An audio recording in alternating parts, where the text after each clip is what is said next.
छत्तीसगढ़ के पितामह आदरणीय श्री मोहन सुंदरानी जी के सभी भारतवासी से करबद्ध निवेदन, जल्दी ही लौटेगी खुशियाँ, अभी कुछ गमों का शोर है, जरा संभल के रहिए मेरे दोस्त, इम्तिहानों का दौर है, इम्तिहानों का दौर है।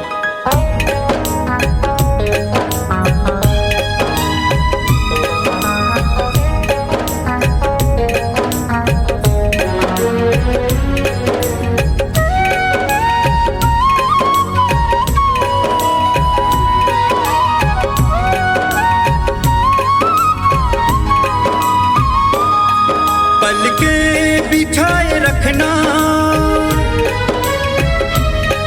आशा जगाए रखना, पलके बिछाए रखना, आशा जगाए रखना, जीवन होगा प्यारा, नए दिन का उजियारा, बस थोड़ी सावधानी रखना, चेहरे जरूरी, ध्यान रहे 2 गज के हो दूरी, चेहरे पे मास्क जरूरी, ध्यान रहे 2 गज के हो दूरी।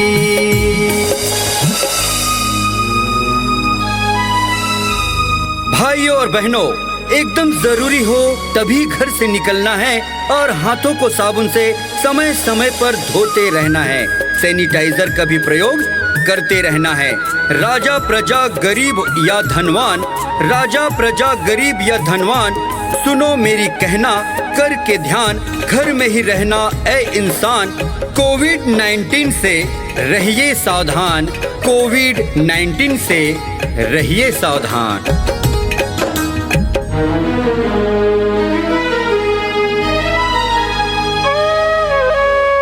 घर में ही रहना, सबसे कहना, परिवार की सुरक्षा स्वयं ही करना,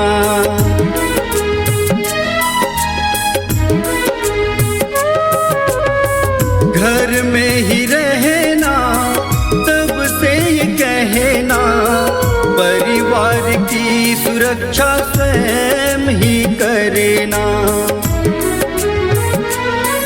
समय समय पर, समय समय पर साबुन से हाथ धोना, बस थोड़ी सावधानी रखना,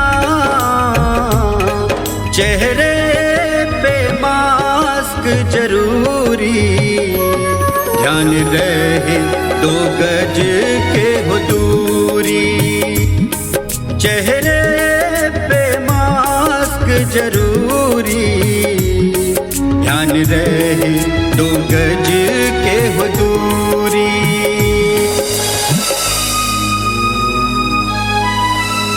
हराना होगा कोरोना को, भूल न जाना वैक्सीन लगवाने को, कोरोना को हराना है, इस वायरस को दूर भगाना है, हर दिन हर सुंदर और सुहाना होगा, हर दिन हर सुंदर और सुहाना होगा, हृदय में यही आशा जगाना होगा, हृदय में यही आशा जगाना होगा।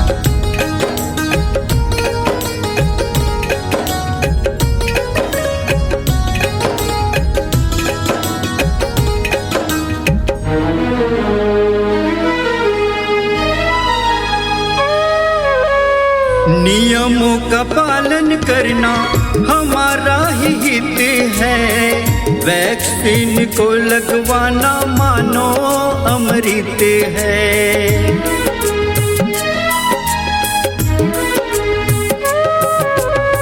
नियमों का पालन करना हमारा ही हित है, वैक्सीन को लगवाना मानो अमृत है,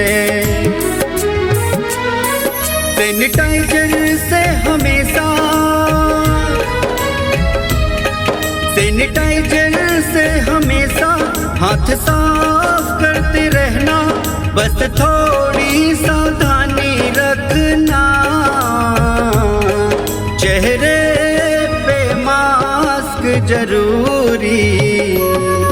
ध्यान रहे 2 गज के हो दूरी।